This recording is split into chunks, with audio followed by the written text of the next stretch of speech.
সুপ্রিয় মাছ চাষী উদ্যোক্তা ভাই বন্ধুগণ, আসসালামু আলাইকুম। আদর্শ মৎস্য হ্যাচারি ইউটিউব চ্যানেলের পক্ষ থেকে আপনাদের সকলকে জানাই আন্তরিক শুভেচ্ছা। প্রিয় দর্শক মণ্ডলী, প্রত্যেক দিনের ন্যায় আজকেও হাজির হয়েছি বাণিজ্যিকভাবে চাষ করে লাভবান হওয়া যায় এমন একটি মাছের পোনা নিয়ে। আজকে আমি আপনার সাথে কথা বলবো পুকুরে কিভাবে শিং মাছ চাষ করবেন এবং দ্রুত সময়ে কিভাবে বাজারজাতকরণ করবেন সে বিষয়ে পরিপূর্ণ একটি ধারণা আপনাদের মাঝে তুলে ধরব। একসময় আমাদের খাল বিল হাওর বাওরে প্রচুর শিং মাছ পাওয়া যেত। বিভিন্ন কারণে প্রাকৃতিক এইসব অভয়াশ্রম নষ্ট এবং সংকুচিত হয়ে যাওয়ার ফলে এখন আর শিং মাছ তেমন পাওয়া যায় না। যেসব দিনে শিং মাছ পুকুরে চাষ হতো না, যে কারণে বছর কয়েক আগে শিং মাছ প্রায় বিলুপ্তের পথে গিয়েছিল। বর্তমান সময়ে কৃত্রিম প্রজননের মাধ্যমে এই সকল মাছকে আমরা উৎপাদন করে আসছি। প্রিয় দর্শক মণ্ডলী, এই মাছের পোনাটি পেয়ে যাবেন আপনারা আমাদের হ্যাচারিতে। স্ক্রিনে আমাদের নাম্বার দেওয়া রয়েছে, আপনারা এই নাম্বারে যোগাযোগ করে আমাদের কাছ থেকে সুস্থ সবল মাছের পোনা সংগ্রহ করতে পারেন। এই মাছটি চাষ করতে গেলে সর্বপ্রথম আপনাকে পুকুর নির্বাচন করতে হবে। শিং মাছ চাষের জন্য পুকুর নির্বাচনের বেশ কয়েকটি দিক আপনাকে লক্ষ্য রাখতে হবে। সর্বপ্রথম পুকুর অবশ্যই বন্যামুক্ত হতে হবে। পুকুরের পাড় মজবুত হতে হবে। কোনো প্রকার ছিদ্র থাকলে সমস্ত শিং মাছ চলে যেতে পারে, তাই সেগুলো বন্ধ করতে হবে। বর্ষাকালে বৃষ্টির সময় পানির উচ্চতা 4 ফুটের বেশি হবে না। প্রিয় দর্শক, এরপরে আসুন কথা বলি পুকুর প্রস্তুতি নিয়ে।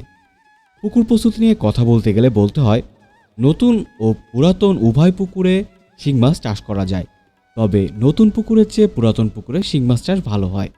নতুন পুকুরে শিং মাছ চাষ করলে পুকুর ভালোভাবে চাষ দিয়ে প্রতি শতাংশে কমপক্ষে 20 কেজি গোবরও ভালোভাবে মই দিয়ে তারপর চুন দিতে হবে, তাতে মাটির উর্বরতা বাড়বে। শিং মাছের পুকুর উর্বর না থাকলে অনেক সময় শিং মাছ মজুদের পরে পোনা কিন্তু আঁকাবাঁকা হতে পারে। প্রিয় দর্শক মণ্ডলী, এই পর্যায়ে কথা বলবো এই মাছটি কিভাবে আপনি খাবার প্রয়োগ করবেন, অর্থাৎ মাছটিকে খাবার প্রয়োগ করবেন। দেখুন, বাণিজ্যিকভাবে পুকুরে যখন আপনি পুকুরটি ভালো মতন প্রস্তুত করে মাছের পোনাটিকে ছাড়লেন, ঠিক তারপরে বাজারজাতকরণ করার আগেই আসবে আপনার কিন্তু খাবার ব্যবস্থাপনা।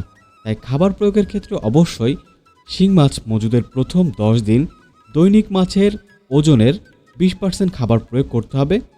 ছোট থাকা শিং মাছ সাধারণত রাতের বেলায় খেতে পছন্দ করে, তাই 20% খাবারকে 2 বেলায় সমান ভাগ করে সন্ধ্যার পর অর্থাৎ ভোরের দিকে একটু অন্ধকার থাকতে পুকুরে প্রয়োগ করতে হবে। প্রিয় দর্শক মণ্ডলী, আশা করি প্রত্যেকটি বিষয় আপনি খুব ভালো মতন বুঝতে পেরেছেন।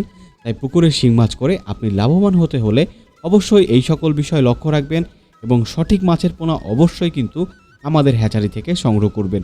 আমরা নিজস্ব পরিবহন দ্বারা প্রত্যেকটি মাছের গুণগত মান ঠিক রেখে সারা বাংলাদেশে হোম ডেলিভারি দিচ্ছি এবং এ ব্যতীত আপনি চাইলেও সরাসরি আমাদের ঠিকানায় চলে আসতে পারেন।